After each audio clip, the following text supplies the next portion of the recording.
sun, it comes across the ridge, burning fog off of the fields as another day begins. The work is hard but satisfies, I guess, in other people's eyes. They just don't understand. It's the life I love, the life I need. There is no guarantee, but it surely feeds my soul. Cotton is a choice, this life is one that I enjoy. Out here on Thunder Road, out here on Thunder Road, out here on Thunder Road.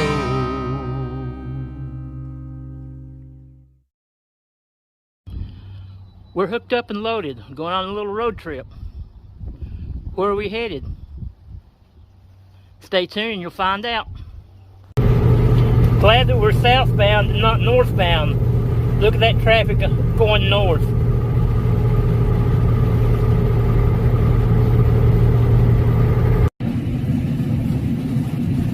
We were crossing part of the Tennessee River called Moccasin Bend in Chattanooga, Tennessee.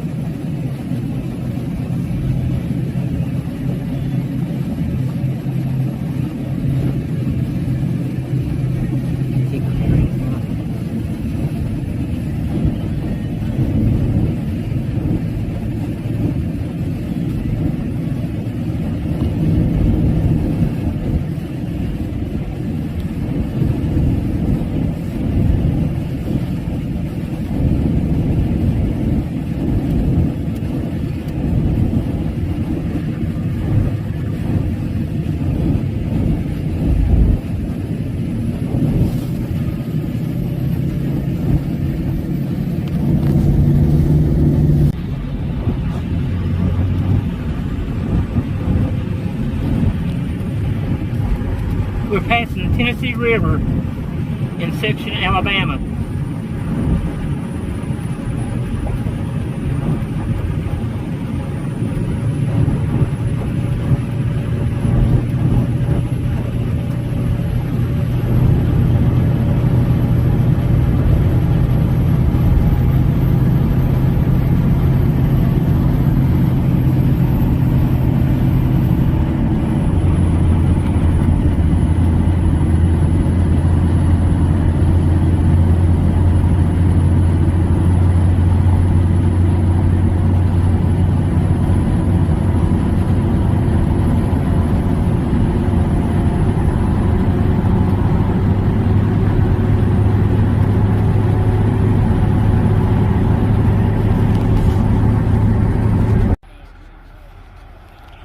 We're in Scottsboro, Alabama.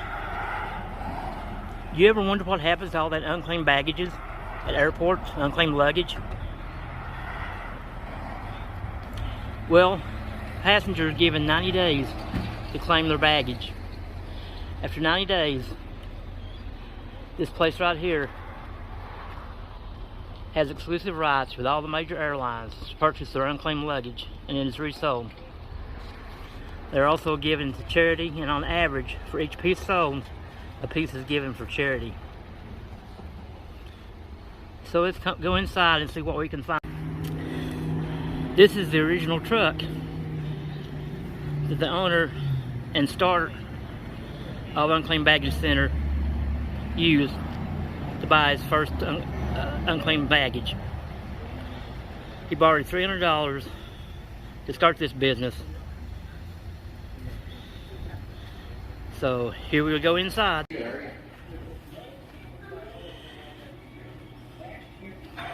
Have you ever seen the movie Labyrinth and the character Hoggle? Well, this is the official Hoggle, and it was also found unclaimed in an airport. So there's no telling what we're going to find inside.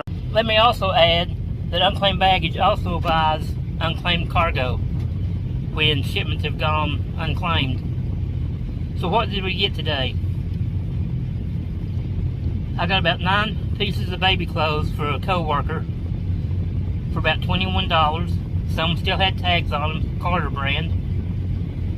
I got a new pair of Dockers dress shoes for $29.99. my nephew found a hog sorting panel, which normally costs about $45 for $15. So if you're ever in the Scottsboro area, it's well worth your trip to check out Unclaimed Baggage. Well, we're back in Section, Alabama. This is the real reason for the trip. To pick up 2 ewe lambs, both born in January, Duchess and Freckles.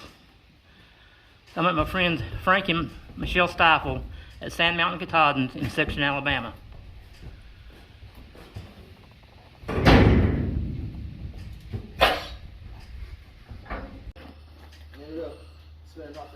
I don't know. Hey girls.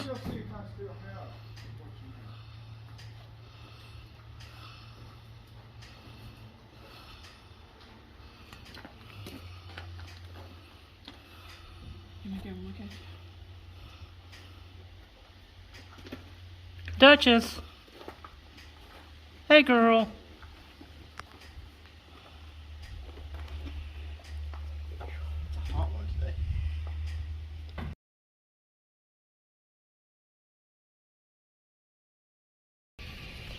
Frankie and Michelle were a little camera shy and didn't want to appear on camera. But they typed something out for me. I guess you might call this their mission statement. And it says, "We are Frankie and Michelle Stiefel, and welcome to Sand Mountain Katahdins in Section, Alabama. We started raising Katahdins in 2008 with 4 ewes and a ram. We fenced in our 5 acres of land and we fell in love with the breed. Now we have 30 ewes on 15 acres of fenced-in pasture, which we use for rotational grazing. As far as raising the sheep, we may do things a little different than most do, but that's okay with us. We love coming home to the sheep after a day's work. We find it distressing unless it's weaning day. Our ewes are on pasture, and they only get snacks here and there so we can assess their health and maintain the relationship of trust we try to develop with our ewes. We always allow the ewes to lamb on pasture. We choose to bring them inside the lambing barn to a jug for a couple of days after lambing to give the mama special treats, usually alfalfa, hay, or pellets, to make sure she has sufficient milk for the babies and that they bond well. 99% of the time, they don't need any of this. Katahdins love their babies, they have lots of milk for them, they have ease in giving birth. We attribute that to getting and keeping good genetics in your flock. These sheep are prolific in all types of weather. They can raise the babies without any intervention from us. We choose to do it this way, but it's certainly not necessary. We like to put our hands on the lambs, get lamb cuddles. We weigh them and make sure that they're getting what they need to thrive during their first 60 days of life. We usually use 2 rams, even with our small flock. We find it helpful to our buyers to have diversity in the lamb crop. We try our best to provide a really nice animal that will do well in the show ring if you want it to, but will also excel when put in the pasture to raise offspring with ease. We cull our lambs hard. Over the years, we have developed a system to cull even ewes that don't meet criteria we think they should have as breeding stock. We realize and hold to the fact that not every animal born on the farm is breeding stock. If we wouldn't want it on our farm, we sure don't want to sell it to someone for their farm with our prefix in their ear. One of our favorite parts of raising Katahdins is the lifelong friends that we have made from all over the U.S. We love to compare notes with fellow shepherds and learn ways to improve our flock, trying to always be teachable when it comes to new ideas. We see the great benefits in mentoring new shepherds. We love to help newbies get started. What a great feeling, a sense of accomplishment to sell someone's sheep, become friends with them, and mentor them. And then to someday see them mentoring someone else themselves. It's amazing. If we can just treat each other with proper respect, be truthful in all things, we can change the world, one sheep at a time. We adopted Matthew 7:12 to our way of living long before we started our farm. So we just let that spill over into the farm also. So whatever you wish that others would do to you, do also to them. Matthew 7:12. Come on, Okie. Come on, Okie. Come on, girls. Come on, girls. Come on.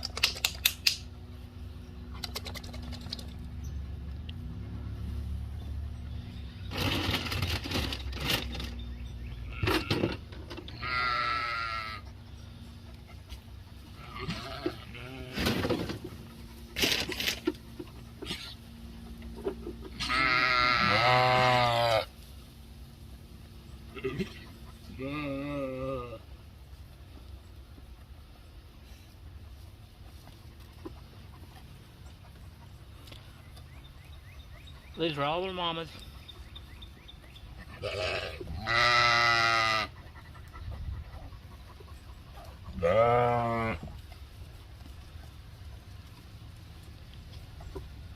So if you're looking for some good registered sheep, check out Sand Mountain Katahdins.